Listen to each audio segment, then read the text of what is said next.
Okay, let's talk about what we're actually here to talk about. Hold on, gotta switch hands. Whoa, hose. All right. So, idealism versus realism.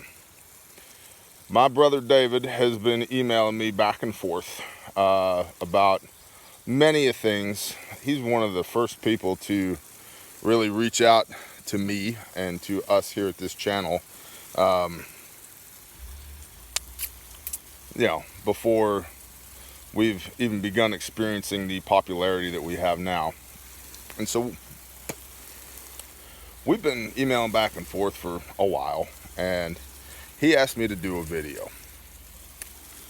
Idealism versus reality. I don't know if y'all have noticed, I'm a realist. I like to squash idealism immediately, because I think idealism creates opportunities for realists. And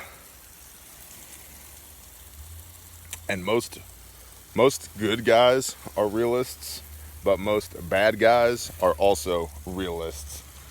It's just a matter of opportunity, right?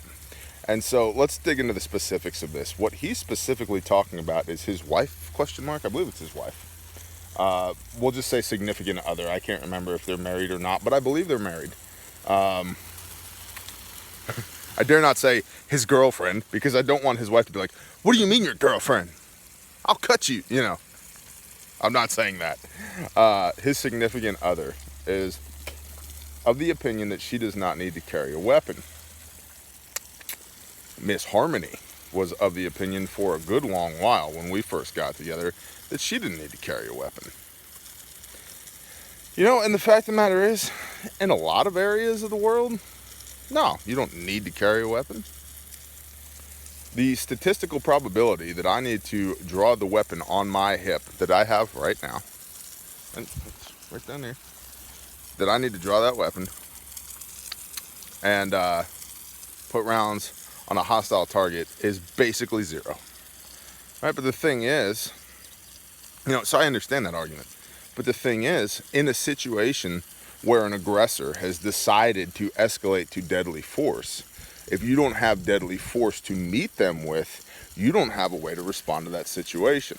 So if somebody else has already decided that this is going to be a deadly force engagement, and you can't bring deadly force to the party, you got nothing. Okay?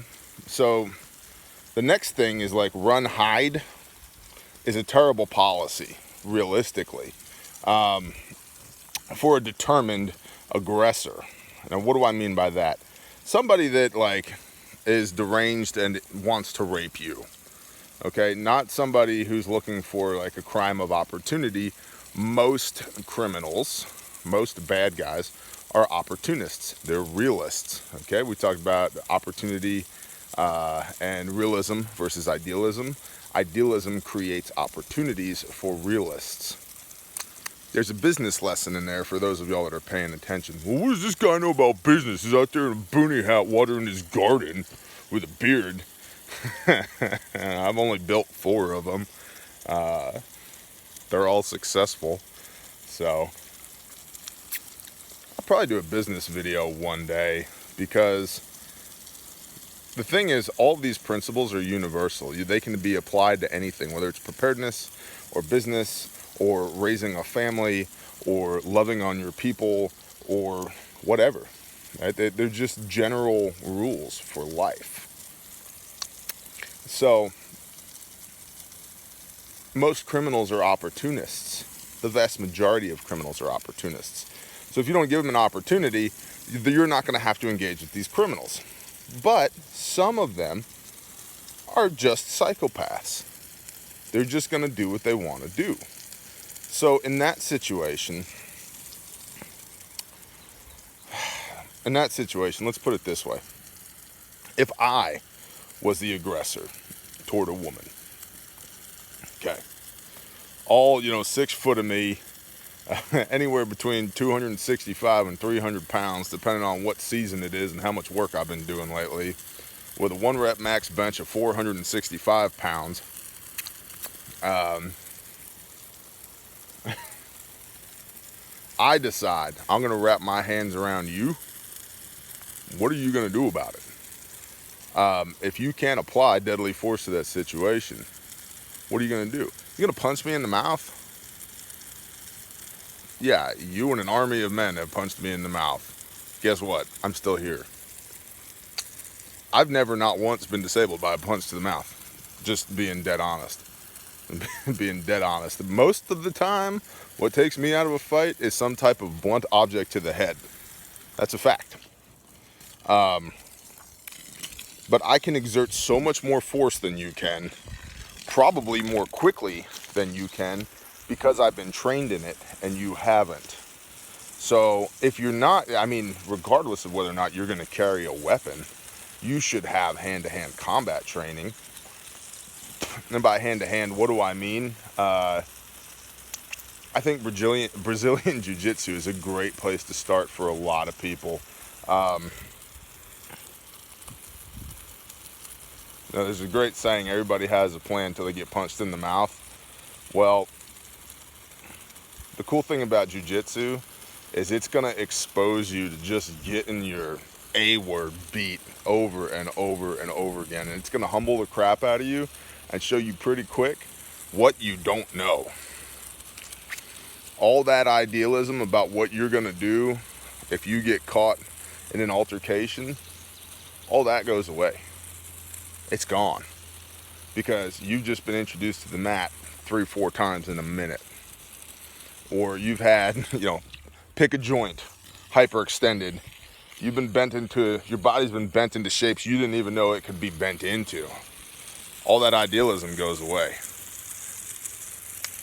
So you should have hand-to-hand combat. Everybody should, because it's a degree of force that you can go to in between zero force and deadly force, right? So, but again, let's try and be hyper specific here and have as much informational density as possible. If you're a woman and you're not carrying a weapon, you're a target. If you're a woman, you're a target. Statistically speaking, you're a target. It's just a matter of what you can or can't do to remove that target from your back. To what degree can you fight back? And again, being hyper realistic here, if you punch me in the mouth, all you did was make me mad. Oh, you're gonna knee me in the balls? You think you're the first person to ever knee me in the balls? I got 3 kids. I get hit in the nuts 2 or 3 times every day. That's just a fact, right? And it's another thing that in martial arts and hand-to-hand combat, you train past. Over and over and over again. Nobody enjoys getting kicked in the nuts, but it's just one of those things. You know it's going to happen. It's like, what's the first rule of a knife fight? The first rule of a knife fight is you're going to get cut.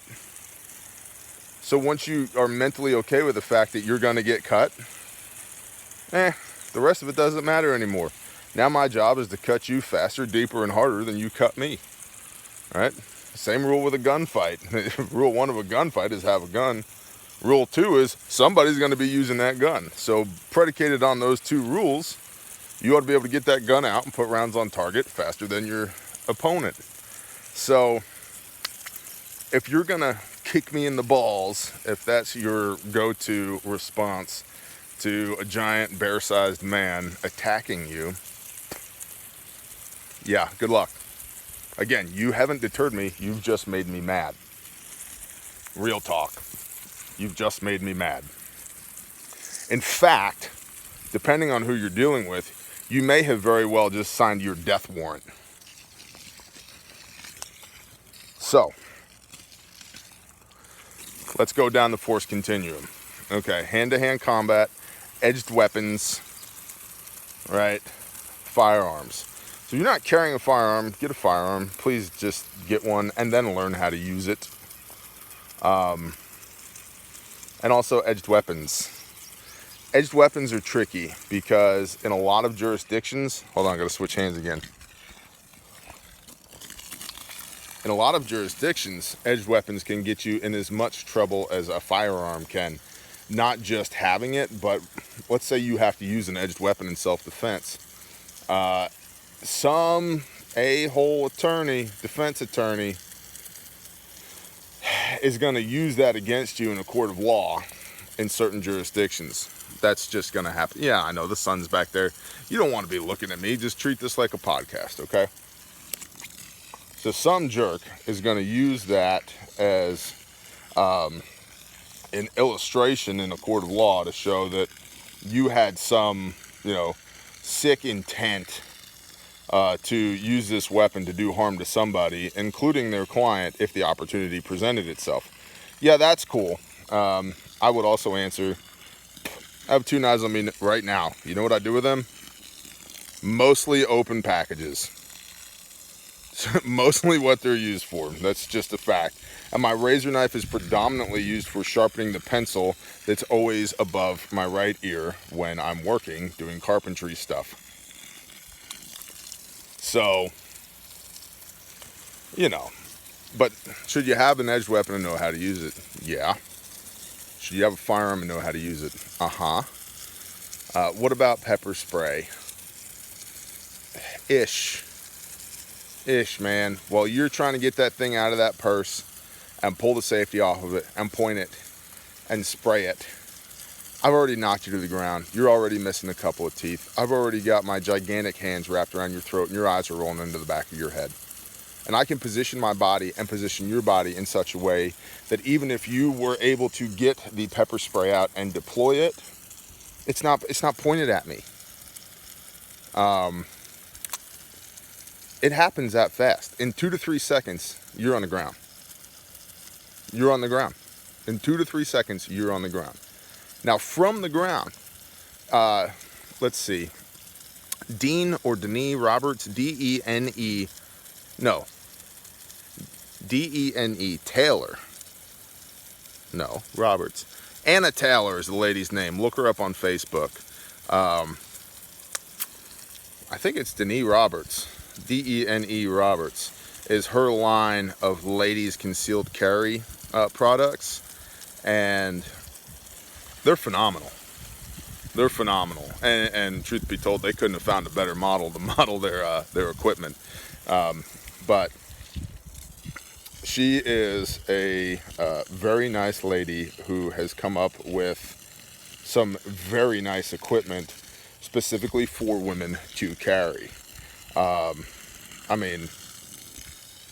Yeah, all kinds of built-in holsters and the whole nine, and it's good quality stuff. I've recommended it to several ladies that I know personally who have tried it and been very impressed by it. Their one comment was, it's kind of expensive. Yeah, $60 for concealed carry wear. The holster I got on my hip was $75, so sacrifices must be made. But if I knock you to the ground, okay, 2 to 3 seconds, you're on the ground. If you're laying there on the ground and you can get your hand inside your waistband to an appendix carry where you got a little, Taurus PT-111 or a Ruger LCP or a Glock 43 or whatever, get that thing out. If it's a semi-automatic, do not press it firmly against the person, but push it up against them, pull back a half an inch, squeeze the trigger, and keep squeezing the trigger until they get off of you. Or the gun runs dry, then reload and do it again, if you can. That is a redeeming quality of revolvers, is you don't have to worry about inducing a potential mechanical failure by having the weapon directly up against the target. Revolvers don't care. But revolvers are generally more bulky to carry. Even the little tiny, 38 specials are still a little bit more bulky than like a Taurus PT-111 Slim or the Glock 42 and 43. Those things are tiny little guns. They're smaller than the palm of my hand. And there's 100 other guns. But I got you on the back on your ground now. What are you gonna do? Your pepper spray is useless. You got one of those little plastic impact weapons, like those keychain baton things. Okay, where's that? Is it in your purse? Okay, if you manage to get it out of your purse, what are you gonna do with it? There's very few places that can be deployed effectively to immediately stop a threat. And that's what we're talking about here. Immediately stop a threat. Realism, not idealism. Realism. And just so we're clear, I know we live in a brave new world where women can do everything that men can do, except for the fact that you can't. Somebody's banging on the window. Except for the fact that you can't. And what I mean by that is, I am just significantly stronger than you are, and you ever will be. And that matters. So the question I would ask you is, are you comfortable enough with your idea that you're equal to me in every way, that I can't overpower you? Or do you need to employ a force multiplier? Stand by. All right, we're back. The baby got her food pouch all over her floaty that Miss Harmony was airing up so that we could go to the river and float the river, which is a new favorite thing of ours to do. But getting back to what we were talking about, how comfortable are you with the idea that we are all equal? If you're comfortable enough to bet your life on it, go for it. I'm not. I'm a big, strong dude with a lot of training, and I still carry weapons. So if you're not, I would advocate all the more that you carry weapons. I tell everybody that I know and that I love to carry weapons and be proficient with them. Get the training, make it happen. So again, being hyper-specific, idealism versus realism. The reality is, you will probably not ever need to fire a shot in anger or in self-defense. You'll probably not ever need to crush somebody's windpipe. Probably. But in a situation where somebody else has decided for you that this is going to be a deadly force engagement, if you cannot respond with deadly force, they win. The end. The end. It's one of the reasons I don't live in New York anymore. I was born and raised in upstate New York. I went to school downstate for a good portion of my life. I've worked in New York City in the 5 boroughs. I've been all through there. But the laws relating to people being able to simply defend themselves are abhorrent. I won't do it. I won't do it. But even then, I still have lots of friends and family in New York. Even then, I encourage them within the legal limits, the constraints that have been placed on them by the ruling elite there in New York. Protect yourself and be proficient in ways with which to protect yourself. If you're going to carry a gun, know how to deploy that gun defensively. If you're going to carry a knife, same thing, right? If you're going to have pepper spray, know how that works. Although I'm really not a terribly big fan of pepper spray, tasers, things of that nature. But if that's all you can get your hands on, that's all you can get your hands on. Because when a guy like me, you know, my size, my strengths, my abilities, decides that he's going to clean your clock, what are you going to do? You're going to call the cops? They'll get there in just enough time to draw a chalk line around your carcass. Fact. Also understand the Supreme Court has ruled, I believe it's 3 times, that the police have no legal liability to actually protect you. Now, I'm not knocking police. I have lots of friends and family that are police officers, but that's not their job. It's not their job. The Supreme Court has ruled that is not their job. They are law enforcement. They are not you protectorment. Okay? Yeah, that's a word, protectorment. We just made that up. Their charter is not to protect the citizenry. Their charter is to enforce the law. And we have laws that say don't murder people, but people still get murdered. And if the police officers can stop people from murdering people, they will, because that's a violation of the law. But they're not legally liable for your well-being if they fail to keep you from being murdered because somebody violated that law. You know, don't commit homicides. And by the way, where have we heard that before? Seems like way back in the day, like a bush or something got set on fire, and somebody was like, "Thou shalt not murder." Right? It just seems very familiar.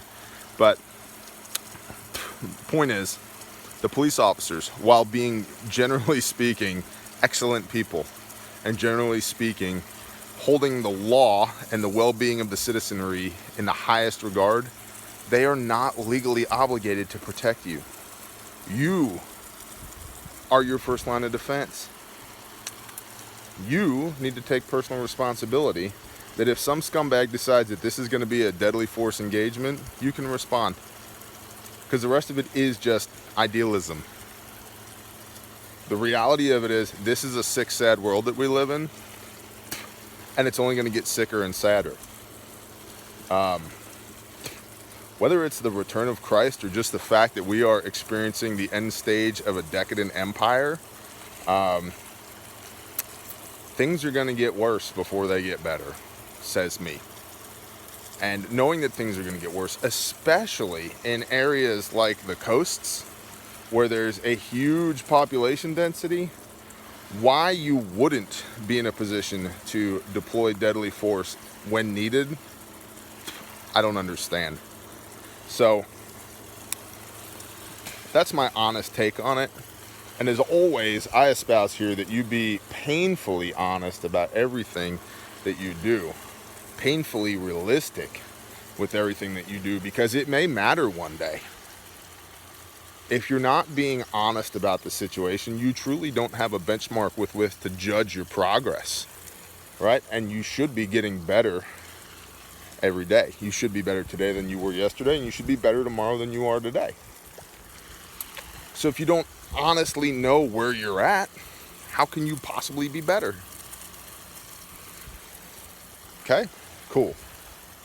I'm gonna finish watering. We're gonna go to the river and just relax. And yeah, I just wanted to hit this and take a little bit of time to give you my honest beliefs on it. I mean, idealism is deadly.